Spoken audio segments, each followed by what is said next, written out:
Happy New Year from the Craigsville Public Library. This is the library lady here with another great book about winter, Poppleton in Winter.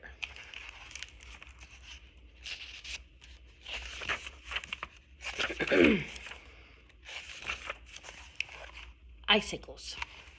Poppleton's house grew very long icicles in winter. Poppleton was proud of them. He never knocked them down. He just let them get longer and longer.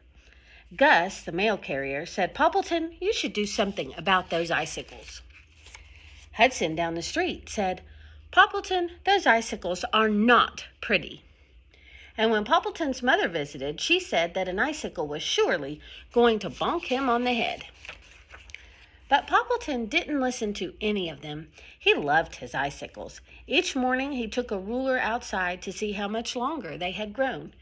Then one day a little finch wasn't watching where he was going. He ran into one icicle, and that one fell into the next one, which fell into the next one, which fell into the next one. And soon all of Poppleton's icicles were lying on the ground. Poppleton was sad. The little finch felt so bad. "I'm very sorry," he said. "It's all right," Poppleton said politely. "Maybe we could build something with them," said the finch. "Build something?" asked Poppleton. "Sure," said the finch. "The icicles are still frozen. We can make them into something." Poppleton and the finch worked all day long. And by evening, Poppleton had the most beautiful picket fence in town. "Would you like to stay for dinner?" Poppleton asked the finch, whose name was Patrick. "Certainly," said Patrick. Poppleton was glad his icicles were knocked down. Icicles always melted, but a new friend would stay. The bust. Winter always made Poppleton creative. One winter he built a pagoda out of ice cream sticks. Another winter he hooked a rug. Another winter he painted stars on all his floors.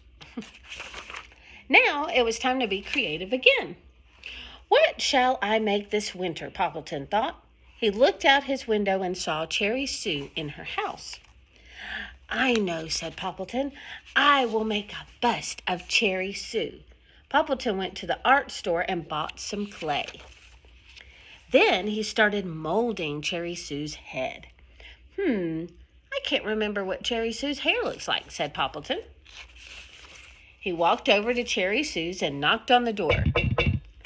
"Hello, Poppleton," said Cherry Sue. "Hello," said Poppleton. "Come in," said Cherry Sue. "No, thanks. I just wanted to say hello," said Poppleton, looking closely at her head. He went back home and started molding. Said Poppleton. "I can't remember what Cherry Sue's eyes look like."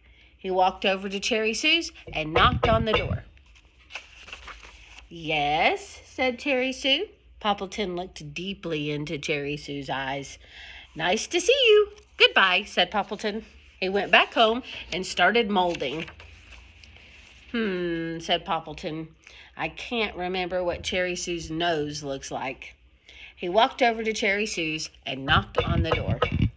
"You again?" said Cherry Sue. Poppleton stared at her nose. She tweaked his. "Ow," said Poppleton.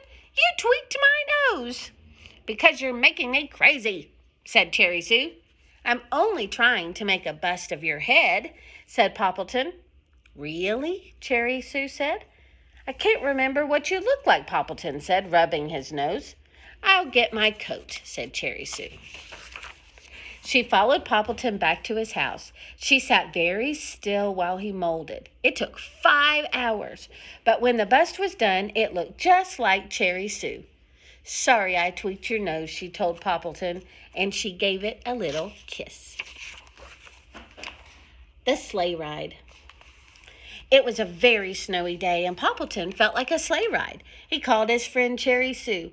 "Would you like to go for a sleigh ride?" Poppleton asked. "Sorry, Poppleton, I'm making cookies," said Cherry Sue.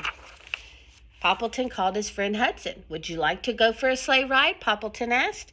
"Sorry," said Hudson, "I'm baking a cake." Poppleton called his friend Fillmore. "Would you like to go for a sleigh ride?" Poppleton asked. "Sorry," said Fillmore, "I'm stirring some fudge." Poppleton was so disappointed. He couldn't find one friend for a sleigh ride. And besides that, they were all making such good things to eat. He sat in front of his window feeling very sorry for himself. And suddenly, the doorbell rang. Surprise! There stood all of Poppleton's friends with cookies and cake and fudge and presents. Happy birthday, Poppleton! He had forgotten his own birthday. Everyone ate and laughed and played games with Poppleton. Then, just before midnight, they all took him on a sleigh ride. The moon was full and white, the stars twinkled, the owls hooted in the trees. Over the snow went the sleigh, filled with Poppleton and all of his friends. Poppleton didn't even make a birthday wish. He had everything already. The end. Okay, I hope you enjoyed that Poppleton story. Come in and find your own story. Bye.